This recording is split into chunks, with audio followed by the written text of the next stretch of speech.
Do you know what team is jealous? What team everyone is jealous of in the NFL? Do you know that? I mean, I would think the normal one would be the Chiefs. That you would. Okay. Are you speaking about the Chiefs? No.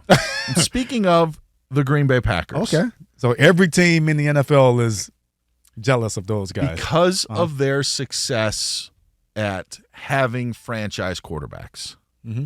So that is true. Yes. Yeah. That is where we start this. Gotcha. Where we've seen graphics now throughout. By the way, 3M is fine. Senior Open actually may already be over with. But the point is, the Green Bay Packers have had Brett Favre to Aaron Rodgers to now likely to Jordan Love over the next. So to have 3 quarterbacks.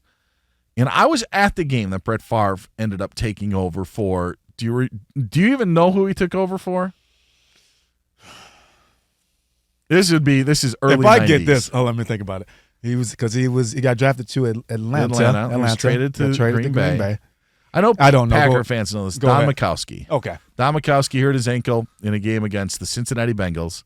Brett Favre came in, led them to a rally, and they came back and they beat the Bengals. And then Favre made his next start the following week against the Pittsburgh Steelers. Mm-hmm.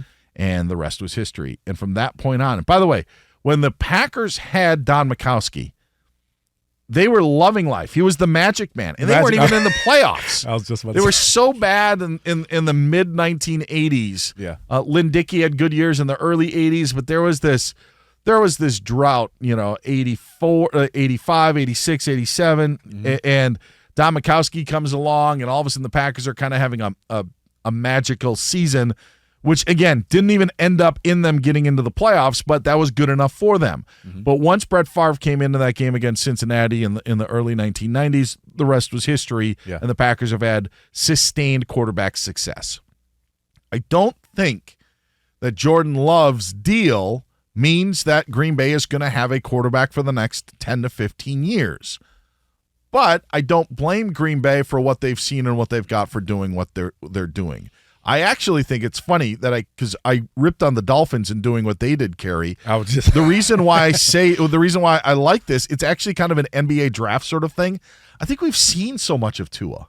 Yeah. I think we've seen what Tua is, who Tua is, what's going to be his faults, where his warts are, where his strengths are. I think we know pretty much everything about him.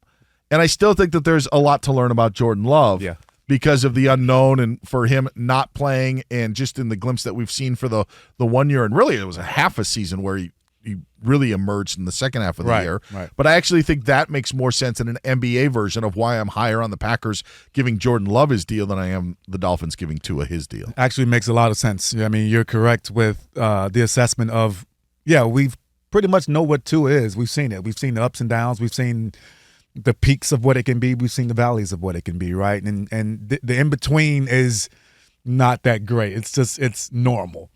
Jordan Love, we've seen the highs of what he can do in high and crucial moments, and he's played his best in those moments from what we've seen. Now, there's been moments when he hasn't been super great, and that was in the beginning of the year where we were still kind of figuring it out. But once he figured it out, we saw what he could be. So the potential, the NBA thing you're saying, because a lot of times NBA is based off potential, especially when it comes to paying guys and especially high draft guys. It's more potential. So, I mean, the analogy makes a lot of sense there. And I agree with you. I think Jordan Love should have been paid. They should have taken care of him. Do you think that Jordan Love can turn into a top 5 quarterback in the NFL? I do. Yeah. I do, off of potential alone and what we saw. So that small sample size of greatness that we saw, I want to invest in that and see what we can do. Do you think Tua can? I don't know. I really don't. Yeah, I mean, your answer. Yeah, I really don't know. Yeah, I think I've seen, like I said, chances where he's had the opportunity to prove us wrong, and he's proven us right more than wrong. I find it interesting as well when we look at the Jordan Love cycle, because one of the other big storylines this season is the return of Aaron Rodgers with the Jets from that Achilles injury. Yes. And you heard Kerry's Jets, Jets. But here's my question to you. Yeah. Did Green Bay ultimately play this correctly? Yes. You think so? They did. Okay. Yeah, they did. Yeah, I mean, it's still a business. We talked about it, right? We gotta talk about advancing our program. I mean, great players come and go. I mean, obviously there are legends that are great and will stand the test of time. But at the end of the day, you got to do what's best for your team. And if you have an Aaron Rodgers that's behind a Brett Favre that you know can be that next guy and can keep this thing going for 10 more years, eventually you got to make that move. And then it comes with Jordan Love coming nipping on the heels of Aaron Rodgers, right? It's, there's obviously other stuff that happened with that situation. But still, we drafted this guy. We believe that he can be the guy, so we have to eventually make that happen. And so it's part of the business. I find hindsight 2020 so intriguing when it comes to the Green Bay Packers and this topic. Yeah. Because this comes to the point of that I talked a little bit about earlier, not maybe exact, but if you were the Dolphins, if you're the Cowboys this year for Dak Prescott, if the Cowboys go 13-4, have the number 1 seed in the NFC and end up going to the Super Bowl, and just say they lose the Super Bowl, so it's not all roses. They lose the Super Bowl. You are fine paying Dak whatever Dak wants. Just to the Joe Flacco thing, you are fine in overpaying, and I feel that when you look at what Green Bay did, because I think it's really interesting, is I can't fault Green Bay for how this played out. Yeah. But I guess the question, and then I'll give you my full answer, do you think Jordan Love is Jordan Love today if he was pushed into action earlier in his career? Let's say Aaron Rodgers left after 2021. Sure. If Jordan Love was the quarterback then, do you think he's the same quarterback now? No, I think he needed to learn. He had to go through the process of seeing what it looks like on a daily basis to be a pro, get to learn from one of the best. And so I think that is, I would say 90% of the time, that would be the recipe for a talented young quarterback to be able to sit a year or two to learn how to play the position. The reason that I'm bringing this up is because of this. When the Packers traded Aaron Rodgers last offseason, so that's after the 2022 season, spring of 2023, they got Green Bay ended up receiving essentially 2 second-round picks and a pick swap in the first round that was 2 picks. They moved up from 15 to 13. Jets went from 13 to 15. And there were some other late-round picks, but it was essentially 2 second-rounders for Aaron Rodgers, and now you pass the torch to Jordan Love. Yeah. I'm bringing this up because while I may have been all over the map with Tua, I felt I've been pretty strong in my convictions with Aaron Rodgers, as I felt Green Bay should have traded him, and they should have traded him a long time ago. And this is the part of that we'll never know, but I do think it's a part of the conversation when you're looking at the overall move of did Green Bay pay this or do this right? It doesn't matter if they did it exactly right, because now I think everybody feels good about this Jordan Love contract. Yeah. But let me tell you this. If Green Bay would have traded Aaron Rodgers in 2021, after the 2020 season, which was an MVP season where they lost to the Buccaneers in the NFC Championship game, there were reports that the Denver Broncos were willing to give Green Bay 3 first-round picks. Sure. And Green Bay was not engaging in these conversations. So essentially you said, and whether that would have been the offer, that's the number that was out there. 3 first-round picks is a long way away from 2 second-rounders and a pick swap. Yeah. In 2022, in that offseason, after the 2021 season, there was a deal of a first plus 2 second-rounders and a possible player to be named later. These were some of the discussions that were made. Remember, the Broncos ended up getting Russell Wilson in the deal with Seattle, where they gave them 2 first-round picks, gave them 2 second-round picks, and gave them 3 players. Oh, was it 2 first-round picks as well? Yes. Wow. Yes. So that's what they gave up for Russell Wilson. This is where we'll never know if Green Bay played it correctly, but it doesn't matter because Jordan Love is now fit for the role. Yes. If they move to Jordan Love early, to your point, maybe it sabotages him and you don't have this sort of contract along the way. Now you do have these other first-round picks that you have. Sure. But I think this is the debate that could go on if it wanted to of, now that you know that Jordan Love is who he is, should they have gone to him sooner and traded Aaron Rodgers sooner for a bigger haul that could have surrounded Jordan Love in his prime years? Man, I mean, yes, like you said, hindsight is 2020, right?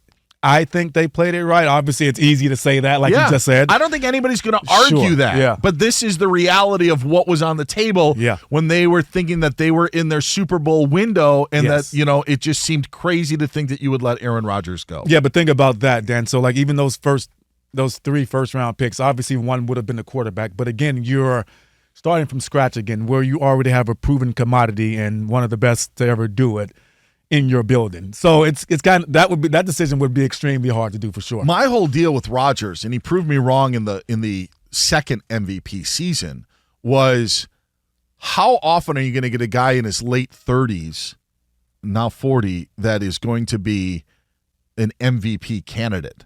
And how long does he have? Like, at some point, heck, the reason that they drafted Jordan Love was because they felt that Rodgers was failing or trailing off in his career, and then all of a sudden he became, reinvigorated and was focused, and you get back-to-back MVPs in kind of this bleep you sort of mode. Yes. But if you ended up trading him at that point, I just felt that for the haul that you could get and for what Rodgers was actually going to provide, that the haul was probably better, considering it wasn't a given that you were going to win a Super Bowl, but you would likely have taken yourself out of Super Bowl consideration in those years. And now looking back and seeing when you lose to the Buccaneers in the NFC Championship game, or you lose in overtime to the 49ers on a frigid Saturday night in Green Bay, where heck, the Niners, I don't even think scored an offensive touchdown, in that game. Yeah. Like, when you look back at like what could have been in those points, and now that you know the results of you didn't win the Super Bowl,